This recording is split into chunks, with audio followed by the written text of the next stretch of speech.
Арбаңыздар. Бүгін мен сілерге тригонометрияның біздің жашауымыздағы маңызы туралы айтып бергім келеді. Бұл презентация 10 класстың алгебра сабағы үшін даярдалған.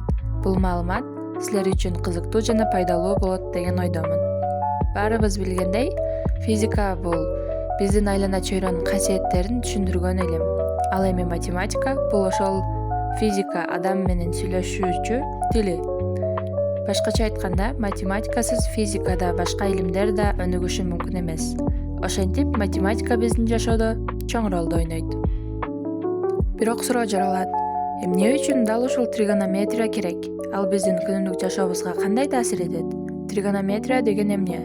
Тригонометрия бул математика илиминин бир бөлүгү.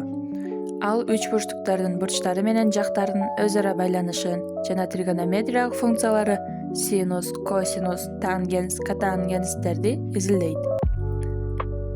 Бир караганда бул абдан татаал сезилиши мүмкүн, бирок чындыгында тригонометрия биздин жашоодо абдан чоң мааниге ээ.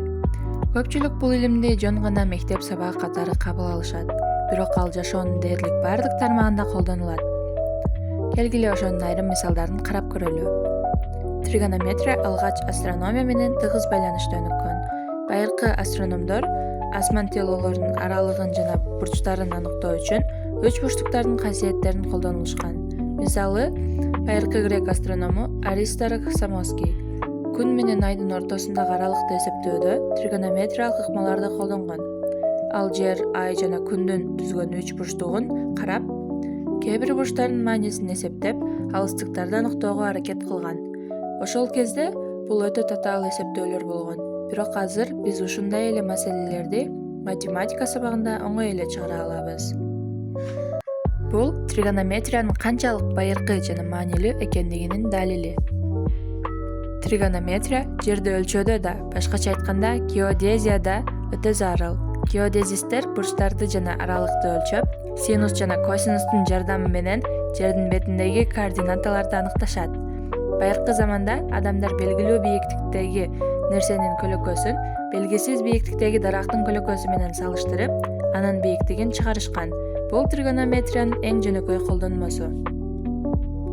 Азыр болсо ошол эле принциптер GPS навигациясында колдонулат. Спутниктер жер менен болгон бурчтарды жана аралыктарды эсептеп, биздин так жайгашкан жерибизди аныктайт. Демек, телефонубуздагы карта, унаадагы навигатор бардыгы тригонометриянын жардамы менен иштейт. Көптөр ойлошпойт, бирок тригонометрия медицинада да колдонулат. Мисалы, адамдын жүрөгү синус толкуну сыяктуу ритм менен согот.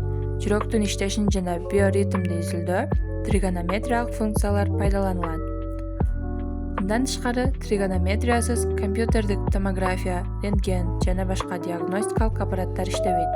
Бул аппараттар нурлардын бурчун жана алыстыгын эсептөө аркылуу адамдын ички органдарын так сүрөтүн көрсөтөт.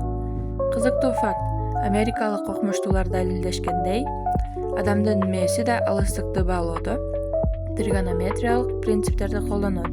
Биз көз карашыбыз менен жердин ортосундагы бурчту эсептеп, объектке чейинки аралыкты сезип билебиз. Демек, тригонометрия биздин аң сезимибизде да бар. Тригонометрия табияттын өзүндө да көрүнөт. Мисалы, балыктын сууда сүзгөн кыймылы синус толкунуна окшош. Эгерде анын куйругунун кыймылы байкасак, ал синус же косинус формасында толкун болуп сүзөт. Кээде шамалдын эсүүсү, деңиз толкуну же күндүн чыгышы менен батышы баары тригонометриянын мыйзамдарына баш ийет. Бул табияттын гармониясы да ошол функциялар аркылуу түшүндүрүлөт. Архитектура жана сүрөт өнөрү тригонометриясыз мүмкүн эмес. Ар бир курулуш, ар бир имарат бурчтардын жана пропорциялардын туура эсеби менен салынат. Архитекторлор тригонометриялык формулаларды колдонуп, имараттардын туруктуулугун жана көркөмдүүлүгүн камсыз кылышат. Бир француз скульптору бир жолу айкел жасаган, бирок алыстан караганда анын пропорциялары бузулгандай көрүнгөн. Кийин ал тригонометриялык эсептөөлөрдү колдонуп, айкелди кайра оңдоп чыккан. Сүрөтчүлөр да өз эмгектеринде перспективаны туура берүү үчүн бурч жана аралык эсептөөлөрүн колдонушкан. Ошондуктан тригонометрия бул илим менен өнөрдүн ортосундагы көпүрө десек да болот. Көрүнүп тургандай, тригонометрия бул жөн гана мектеп сабагы эмес. Ал биздин жашоонун дээрлик бардык тармактарында бар.